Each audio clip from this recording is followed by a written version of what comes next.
It'll warm up and get a lot brighter. It takes probably about 30 seconds or so for it to come up. So good evening. So it's the first day of the new year. So a lot of us usually go through and we think about what are New Year's resolutions, you know. Some of us, we want to go to the gym and work out. Some of us want to get excited and, you know, go breathe fresh air or go travel more or whatever, you know, item you decide to come up with for your New Year's resolution. That's pretty much what you're going to come up with. However, tonight, I wanted to talk about something that's a little opposite of that. Instead of coming up with New Year's resolutions, think about something else that pretty much plagues us. That's the root of all evil: excuses. So tonight I wanted to bring up a sermon and talk about excuses. And as we all know, we all make excuses one way or another, not to do the dishes, you know. Maybe we got a thing full of dishes, we got some laundry that we need to do. And sometimes we need to get this done, but we come up with excuses. I don't have enough time, I don't have enough energy, I'll do it later. You know, they're not growing yet, so they're okay. They can stay in there for a few more days, you know. But if you think about it, when did these excuses begin? And as you read this morning, or this afternoon, in Genesis 3:11, it began here in the Bible. It says, "Have you eaten from the tree which I command you that you should not eat?" Then the man said, "The woman you gave me to be with, she gave me the fruit of the tree, and I ate." And the Lord said to the woman, "What is this have you done?" And the woman said, "The serpent, it deceived me, and I ate." So these right here are some excuses perfectly right here in the beginning of the time, in the first Genesis, some of the excuses that she had that she made up. Hey, the serpent made me do it, you know. I don't have any other excuses or any other reason why I did it, you know.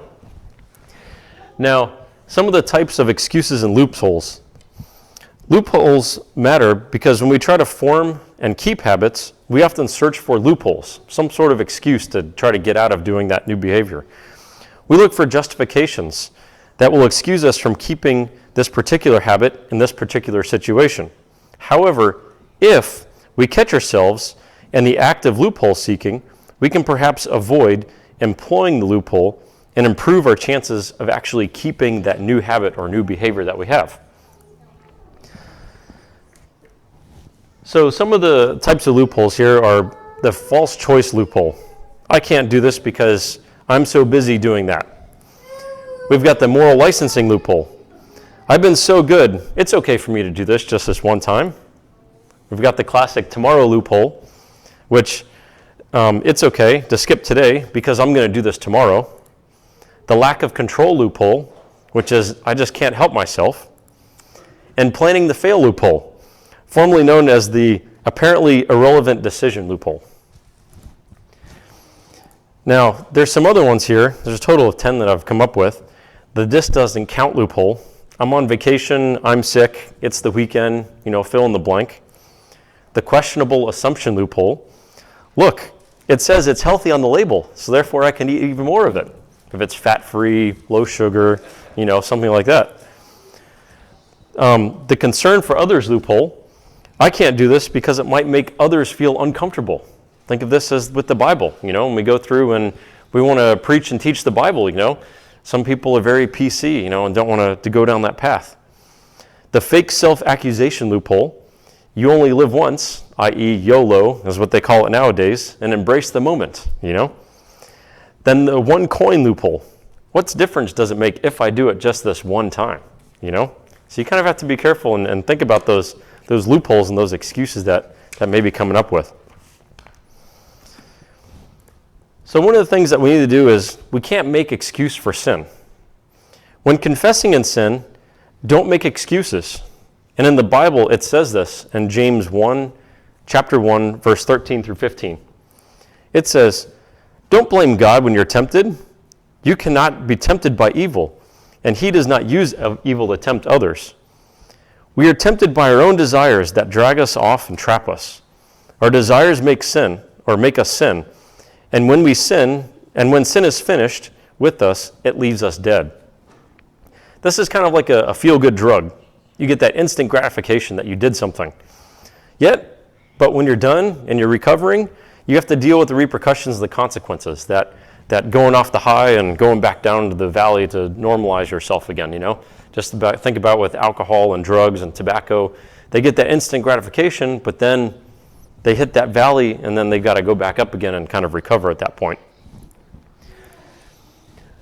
Now, God expects cooperations and no excuses whatsoever.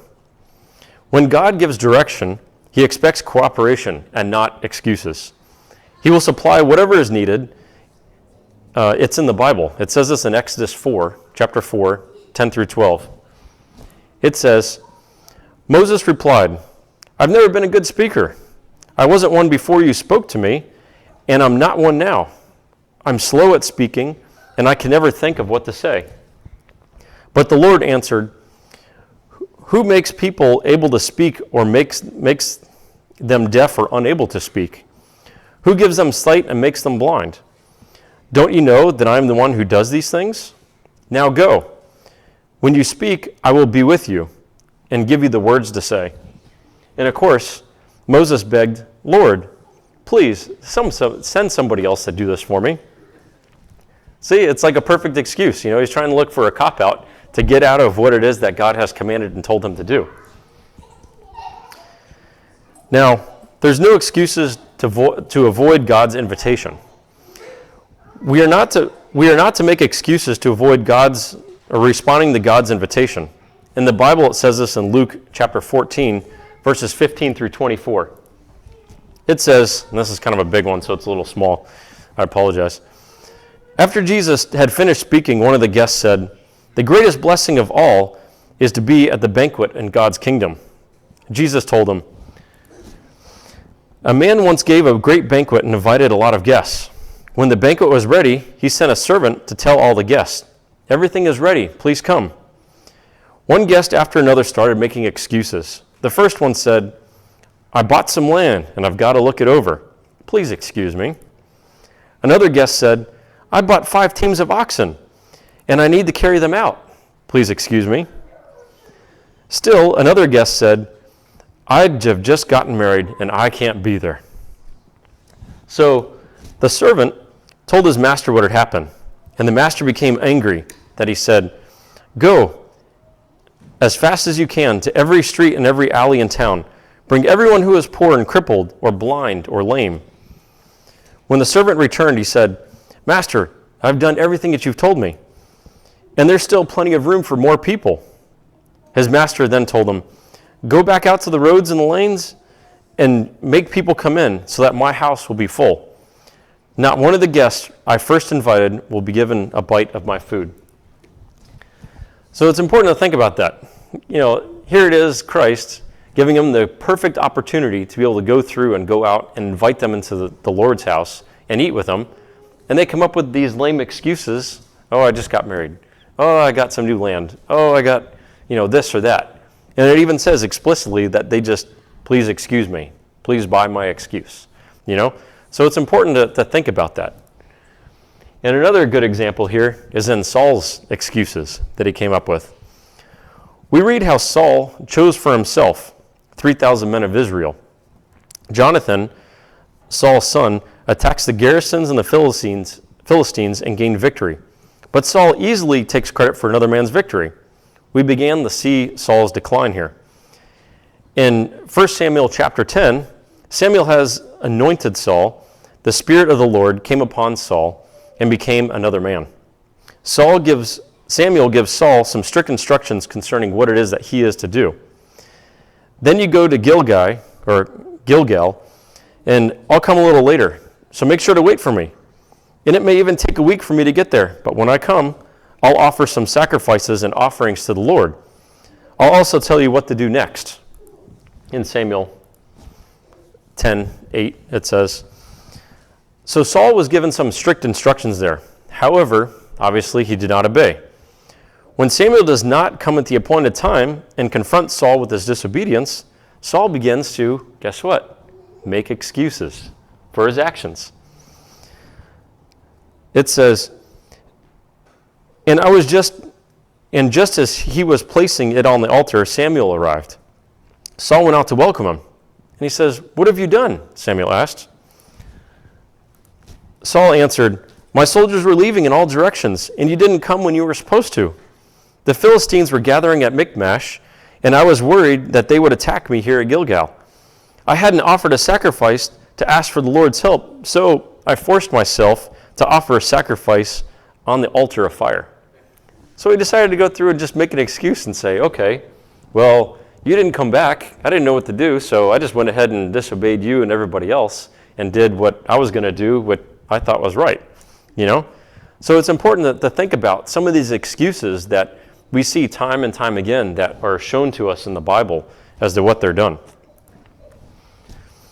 So Saul offered the excuse for not obeying the Lord. I don't care what you say. There's never an acceptable excuse for disobeying the Lord, right? So excuses in our lives, right? Do you ever catch yourself making excuses when things don't turn out in life as you expected? Have you ever neglected taking responsibility for the events and circumstances that happen in life? Or have you ever tried to explain away why you didn't, couldn't, shouldn't, or simply wouldn't do something, so you came up with an excuse for it? These are all subtle signs that indicate that you're living a life of excuses, which prevent you from living to your full potential and for the Lord. So, what are excuses? Let's go through and talk about this for a minute. Excuses are rationalizations that we make to ourselves about people, events, and circumstances, right? They are invented reasons we create to defend our behavior, to neglect taking particular kind of action, or simply as a means of negating some sort of responsibility, some sort of getting out of it there.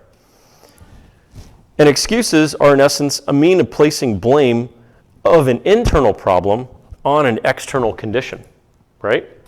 Examples are of not serving God, not going to church, not doing something you're supposed to. Perfect example is the little kid says, the dog did it. And the dog's like, "Really, bro? Really?" Down there at the bottom, because obviously the kid drew all over the wall and the dog and not the dog itself, even though he's blaming the dog for that. So reasons we make excuses. So there are many reasons why people make excuses. In fact, everyone has different reasons for making them. However, when it boils down to it, we only make excuses for the following reasons. We have the fear of failure, the fear of embarrassment, maybe the fear of success, the fear of some change that's going to happen, some fear of uncertainty, the fear of responsibility, the fear of making mistakes, and perceived lack of confidence or even resources that we have available to us to make the right decisions. So maybe you're asking, how do we eliminate some of these excuses from our life? Now, in order to eliminate the excuses from our lives, we must first look at eliminating all traces of fear. Once we get rid of that fear, then we're able to go to the next step. Because fear traps and locks us away within our comfort zone. Sometimes you want to get in there, you don't want to move, you don't want to go out and experience life, you don't want to travel, you don't want to take on a new project or a new certification for work or anything else like that. So it kind of keeps us in that comfort zone so we don't continue to grow, And yet fear often develops as a result of a lack of sometimes understanding, some information, some resources, experience, or even perspective of the problem itself there. Now, if you lack all these things, you will naturally lack confidence. And as a result, you will fail to take action necessary to achieve your goals and your objectives that you're trying to do there. Consequently, you will tend to make these excuses about your life and circumstances in order to boost your self-esteem. However, all you're doing is creating the illusion of that security that you have there with excuses, and you're simply masking the pain by taking that painkiller, like what we had talked about earlier. The pain is still there, and you'll continue to persist until you finally overcome your fears. Now, what are some of the consequences of making excuses? Sometimes, like I say with the dishes, those are little things, but sometimes you make excuses for bigger decisions in life, Living a life of excuses can have some very dangerous and serious lasting consequences. Not only will excuses prevent you from reaching your full potential in life and also in serving God, but they will also hold you back from recognizing different opportunities, talents, and skills you might have to help you overcome these challenges in life. If you don't challenge yourself to reach new heights, you'll never really know what you're fully capable of. And new opportunities always lie hidden around every corner. However, you will never find them if you riddle your mind with constantly finding reasons to make excuses. So it's very important to get rid of those excuses, It's kind of like the whole Madagascar thing with the penguins. I don't know if you've seen it. But he says, I don't want excuses, I want results. And he goes, and hits him up across the face, And he's just demanding, I don't want to hear any of these excuses, Now, making excuses can also lead to the following consequences in life. The lack of responsibility and growth. We have some self-limiting beliefs where you may not want to follow God and follow His Word. You may want to try to make an excuse to kind of pigeon-toe or soft shoe around some political debate and not actually stand up for what Christ has said. It'll create sometimes massive regrets, a persistent pessimistic outlook on life, maybe even some bad judgments. It'll create paranoia, imaginary walls constricting within your comfort zone itself, and mental blocks stifling proactive action and creativity.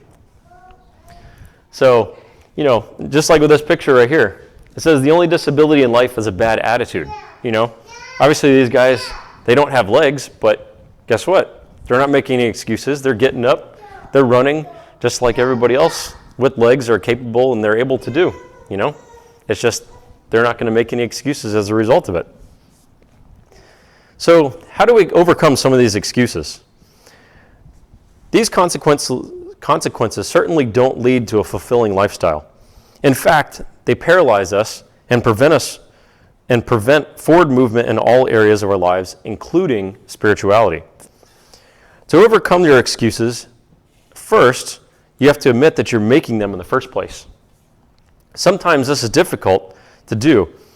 However, it's absolutely necessary and critical if you want to eliminate the resulting consequences. You have to go through and ask yourself, what excuses do I tend to make? What is it that I'm actually settling for? And furthermore, you must identify the reasons for your excuses and ask yourself, why is it that I am making these excuses? And here you can see, just like with Christ, there's many roads that you can go through and you can travel, whether it's, different types of Christianity. Mine's drawing a blank. Like the Baptists, you can be Catholic, or anything else like that. But you can see here the no excuse route being the Church of Christ, living by the Bible and doing what it says and not taking that excuse route of, oh, my family does it, oh, my friends do it, I'm going to go somewhere else because they have a social club or whatever excuse that you want to add into there. So how do we go through and overcome some of these excuses?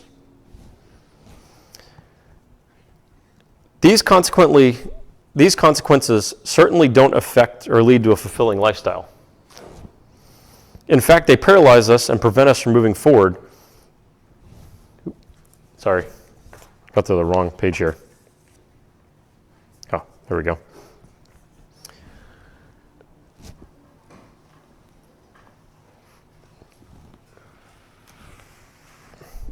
These consequences certainly don't lead to a fulfilling lifestyle. In fact, they paralyze us and prevent us from moving forward, right?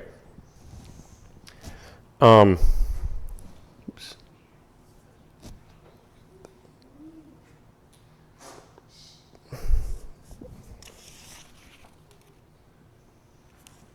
Oh, there we go. Okay.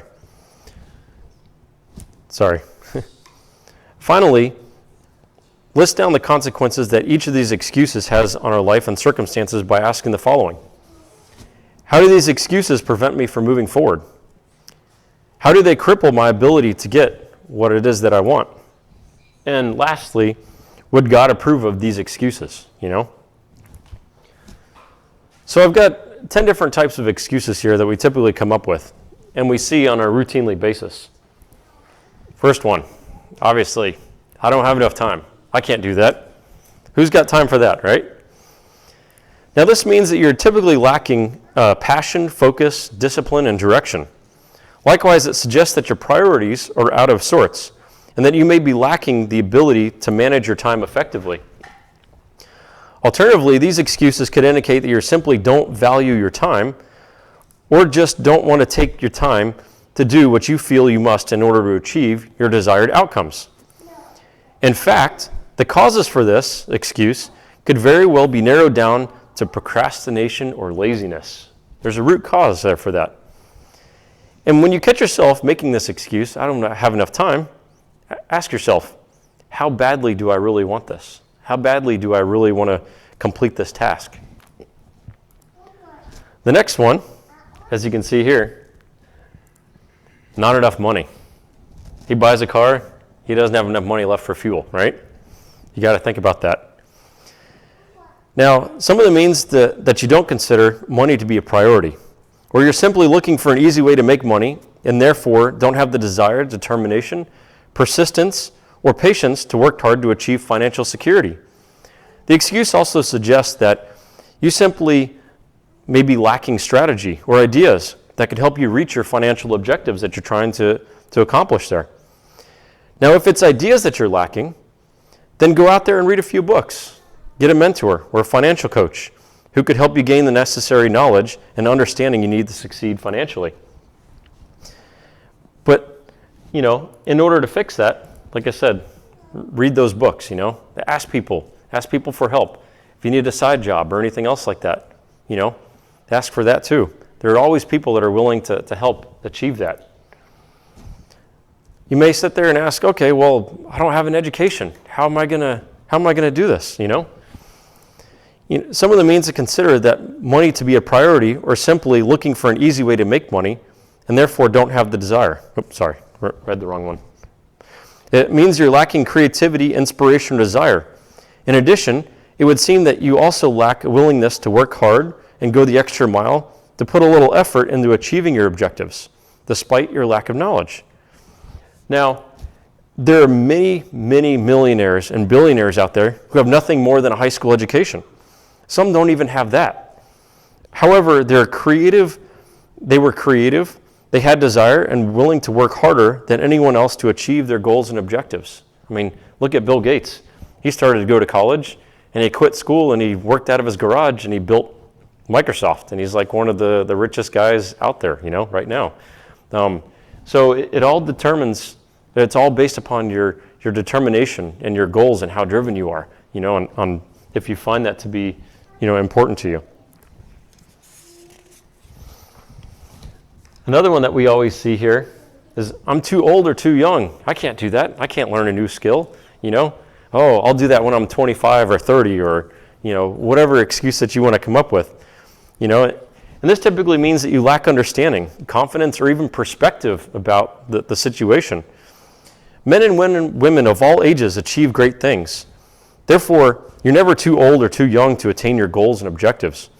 It might be a little bit more difficult, which means that you may need to be more persistent and creative and open yourself up to a greater array of experiences and opportunities. Alternatively, your age could actually work to your advantage. It just depends on your perspective and your ability to think flexibly about your circumstances. So, like it says here, you're never too old or too young to go through and read about the Bible, to learn about it, to be able to become that spiritual influencer for others, It could be somebody older than you, or it could be somebody younger than you, but you would definitely have that opportunity to be able to teach them that information.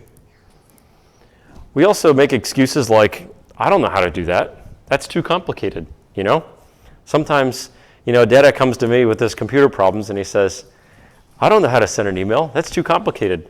But after going through and showing him, 10, 15 times how to do it, he now sends emails proficiently And he could probably be an email creator and get a job doing that, and just sending emails all day, But this usually means a lack of belief or confidence in your own abilities. It also means that you haven't taken the time to practice, to learn, or to gain the experience or education necessary to know what to do. This is a very easily compatible. Simply learn how to do what it is that you're wanting to do by reading books, by gaining practical experience, asking for help, doing repetition. Daniel back there earlier today, he was learning to tie his shoes. And guess what? He wasn't inspired to tie his shoes. He had to go through and be shown and practice and learn that skill set and do it multiple times. And now he's being proficient and he's tying his own shoes, which is pretty impressive.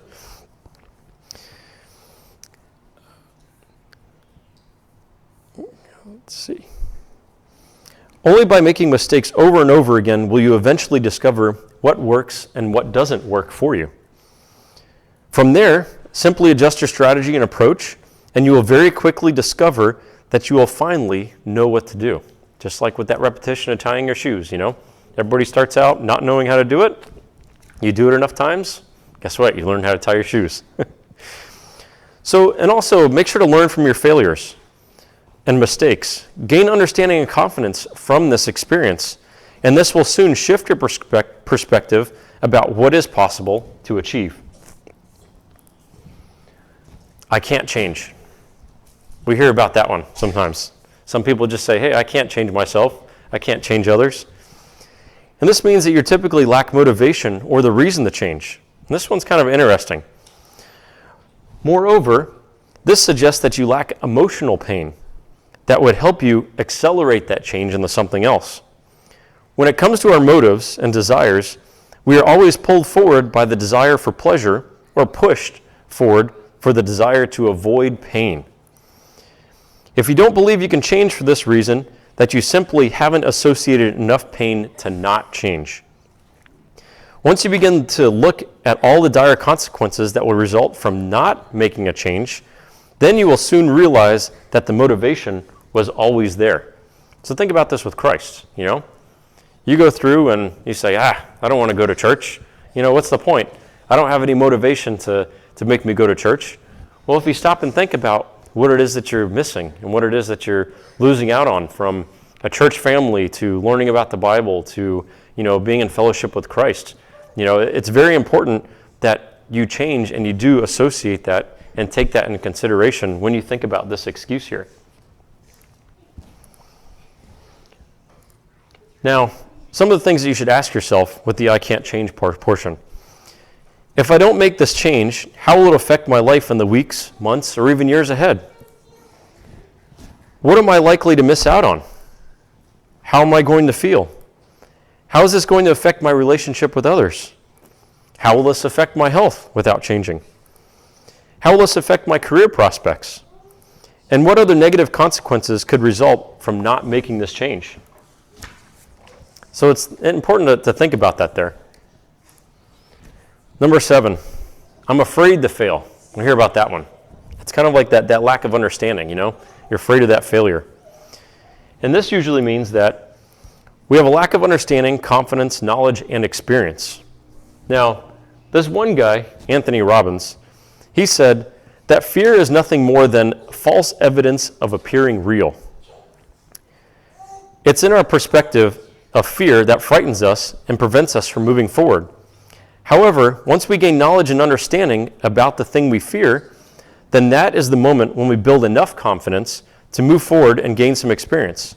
Subsequently, when enough experience under our belt, we develop a greater self-confidence that will propel us through our fears and towards the attainment of our goals and objectives. So it's important to think about that. And also, we want to go through and consider the road to success is always paved with obstacles. It's never easy. Just like with Christ, It's always going to be challenging. We're always going to have these things that are pulling us in one direction or another, And along this path, everyone makes mistakes. However, those who fail are those who simply give up and excuse their life away. Now, it's important to think about that. Some people, they go in, they learn about Christ, they get in the church, and then they begin to make excuses and go off somewhere else and don't actually follow and don't fulfill what it is that they're trying to do. But persistence and perseverance and to resist the temptation to give in to your excuses, gain the necessary knowledge, understanding, and experience, and slowly but surely, your self-confidence will propel you past your fears towards your goals and your objectives that you're trying to achieve there. Number 8, it's not the right time. We always have this excuse, right? We want to do it later. We want to kick the can down the road. Typically, it means that you lack perspective, information, and resources for this. Sometimes it's simply not the right time to take action. However, more often than not, it's just a lame excuse that should indicate the lack of perspective, or you simply don't have the necessary resources to deal with the circumstances at hand. Therefore, your first objective is to acquire the necessary resources that you need to help you attain your desired outcome that you want to have there. Once your resources are in place, you may still need to gather more information about your predicament, which will help you transform your perspective. The moment these items are checked off your list, you will soon find that the right time is always right now. Just like with Christ. Once you come into the church building, you learn to believe, be baptized, and be saved, and you can read that scripture and understand it and believe it. Guess what? It's not the time to delay on being baptized and coming forward and doing that. You want to do that right then and right there. Number 9, it didn't work. It means a lack of self-belief, motivation, some creativity, patience, perspective, and persistence. All these qualities are essential if you desire to eventually make things work. In fact, these qualities are absolutely essential for everything of value that you want to create in your life. Obviously, we go through and we work on a car and put something together, and we put the nut on wrong, and we got to take it back off, and we forgot a piece to put back on there. With that repetition and that failure, we learn from that, and we continue to grow and prosper from that. And the last one is inspiration. I'm not inspired to do this. It means you've got poor habits, which lead to lack of discipline. Have a think about what kinds of habits you indulge in on a daily basis, and about your typical routine and the daily rituals that you partake throughout the day. More often than not, you will find that inspiration isn't really a problem if you simply take the time to transform how you go about your day. For instance, a lack of sleep could be causing you to feel tired, which leads to a lack of inspiration. If we dig a little deeper, we could find that it's in your diet that's causing you to have sleepless nights, or a lack of sleep as a result of not getting enough exercise throughout the week. Moreover, maybe you're simply not getting enough exercise because you're working longer hours than usual and therefore don't have time to allocate for exercise, as an example. There are many habits and scenarios that could be brought forth here. However, the important thing is to remember that the lack of inspiration is often due to many interrelated factors that may at first seem unrelated. However, the deeper we dig, the more patterns we continue to find. And the more likely we are to identify our lack of inspiration and where it stems from. So sometimes, when we go through and we look at the Bible, sometimes we feel like, oh, well, we're just not inspired to go through and read the Bible tonight. We'll do it later, But sometimes it's important, just to take that habit and start reading the Bible, even if it's just one verse at a time, going to the next one, And this right here is the 10 types of excuses that pretty much people come up with on a daily basis there. Now, how do we eliminate these excuses? I'm almost finished, so hang in there with me, guys.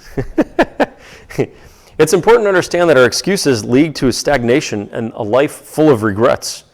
Moreover, success in any field or endeavor requires a period of discomfort where we must venture into unfamiliar territories, never knowing what to expect. Think about that first day of elementary school, if you can think that far back. Remember going there, showing up for the first time? You didn't want to go there. You wanted to go back home and watch cartoons or hang out or, do whatever, but you didn't want to go to school. But after you went to school, you became more comfortable and you got excited to go to it. and you continued throughout all those years to continue to learn and grow there. Same thing with the Bible itself. We got school, work, church, and Bible, and, going through and spreading the gospel, Sometimes you don't feel comfortable going out and talking to others about spreading the gospel, Now we should go through and avoid making comparisons. Making comparisons between yourself and others will often make you feel disheartened if you're unable to live up to people's standards and achievements. Instead, only compare yourself to your best self. No other comparisons are necessary. If through your highest efforts you surpass your personal best, then that's good enough, at least until your next attempts. Now, it's important to think about that because you don't want to go through and compare yourself to the Joneses down the street, They may have a brand new Cadillac Escalade and 3 boats and, 10,000 square foot house and whatever. But you have to think about yourself. You're going through, you're living in Christ, you're doing what he says, you're following his word, but at the same time, you're no longer making excuses about yourself and you're continuing to make improvements throughout your entire life to live holy and godly there. Also, continue to read and study the Bible and strive to live as God has directed. Every step is one step closer to God.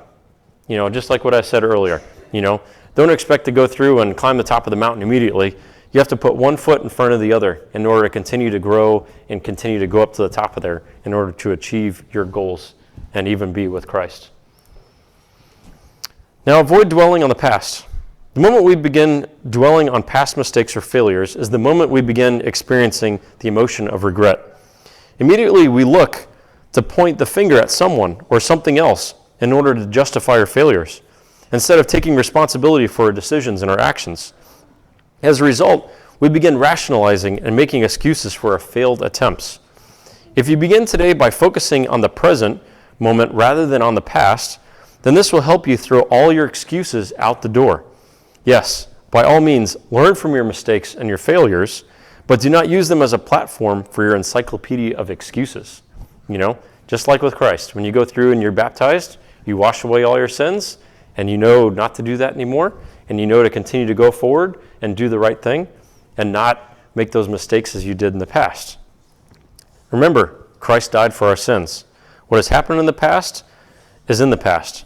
It's your goal forward. It's your goal to move forward and live life where you put God first. Oops.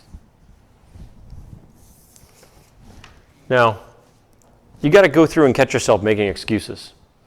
The moment you catch yourself making excuses, immediately ask yourself the following set of questions. How bad do I want this? Why don't I have what I want? What excuses are getting in the way? All right? And examine what it is that you're doing by questioning the validity of your excuses, and take immediate action to fix these areas with everything required to keep you moving forward in your goals or objective with God there. Ask yourself, is this a genuine reason or just simply an excuse? If this is an excuse, then what is it that I'm actually currently lacking? Do I need specifically that will help me move beyond this excuse? What's the next step I need to take right now that will move me closer to my goals? And accept full responsibility for your mistakes. If you do make a mistake, don't make excuses for it. Let's see. Let me go through here. Hold on.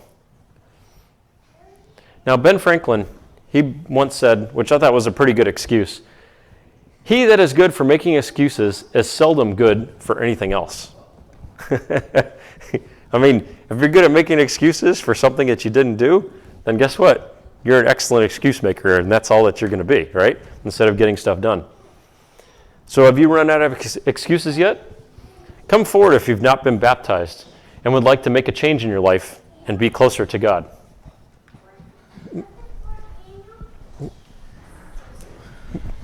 Sweetly, Lord, have we heard.